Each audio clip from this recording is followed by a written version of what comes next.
The male domination and highly patriarchal society in the Victorian era can be contrasted to our contemporary era where there is more gender equality and issues of discrimination. Influenced by differing societal values at time of writing, various doomed romantic narratives convey common issues. Robert Browning was a Victorian-era poet. Key values were portrayed in both Porphyria's Lover and My Last Duchess. Browning's work portrays ego-driven violence as a consequence of men's insecurity with regards to the voices of their female partners. In the contemporary era, equality has evolved over the years, as evident through the novel of We Come Apart by Sarah Crossan and Brian Conaghan. Both narratives reflect the challenges the lovers have to face because of values in the era which foreshadows the doomed relationship. In Porphyria's Lover, various themes are explored which alludes to the couple's doomed romance. Browning's use of possessive nouns suggests that Porphyria is the one who initially dominates. This contradicts the Victorian attitudes of the subservient wife and therefore foreshadows their doomed relationship. Zura used here further emphasizes her active character, contrasting to a lover's passivity, as he is unsure how to respond to her offer. Through the A-B-A-B-B syncane rhyme structure, the extra B line alludes to the narrator's controlled characteristics, and how one character dominates the other.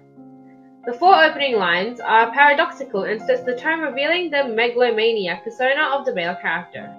Through the repetition here, at that particular time he has her completely to himself.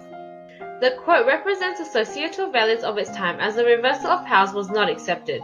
Browning's Porphyria's Lover explores the key factors of power imbalance and passivity during the Victorian era, which hints on their doomed relationship.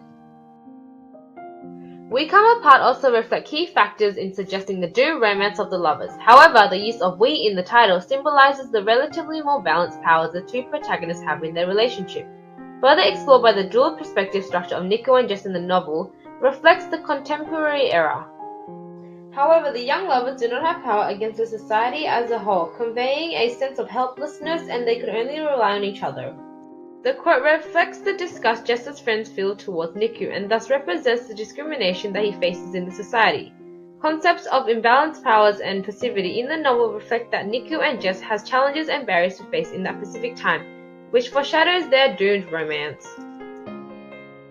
My Last Duchess explores the lack of communication between the two characters, suggesting their doomed relationship. Displayed through the structure, this alludes to the Duke's psychosis and untrustworthy characteristics.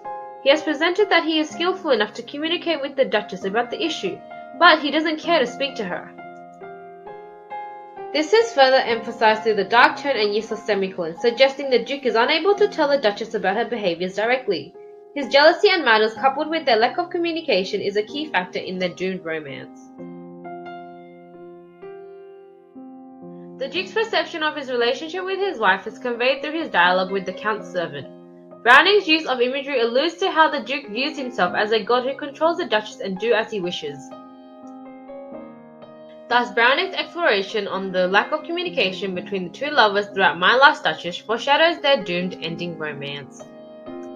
Similarly, in We Come Apart, the doomed nature of Niku and Jess's relationship is caused by their lack of direct communication. From the beginning, it is foreshadowed the direction of their relationship. The author's use of surprise and sarcastic tone when Nico tells Jess about his marriage displays the confusion and expression of betrayal. This conveys whether she is able to accept his cultural beliefs and thus alludes to their doomed ending. Through the metaphor of Mercury, it demonstrates the high stakes and secretive nature of Niku and Jess's relationship. Crossan and Conaghan's use of repetition hints on Niku and Jess's doomed relationship due to their inability to communicate fully with the language barriers. Through the metaphor, it conveys Niku is willing to let the love of his life go in order for him to face his punishment. The indirect communication of breaking up suggests they are unable to keep a durable relationship. Through Niku and Jess's lack of communication with each other, family and friends, it conveys the societal values they have to face in the modern era, and it foreshadows their doomed relationship. Explored through We Come Apart by Sarah Crossan and Brian Conaghan, and Poland's Porphyria's Lover and My Last Duchess composed by Robert Browning, it has conveyed to the audience the different values in the Victorian era and the contemporary era. The possible contributors to doomed romance would include the highly patriarchal society in the 19th century and racial issues of multiculturalism in the 21st century. These values and attitudes, reflected through a variety of literacy techniques, portrays doomed romance of lovers.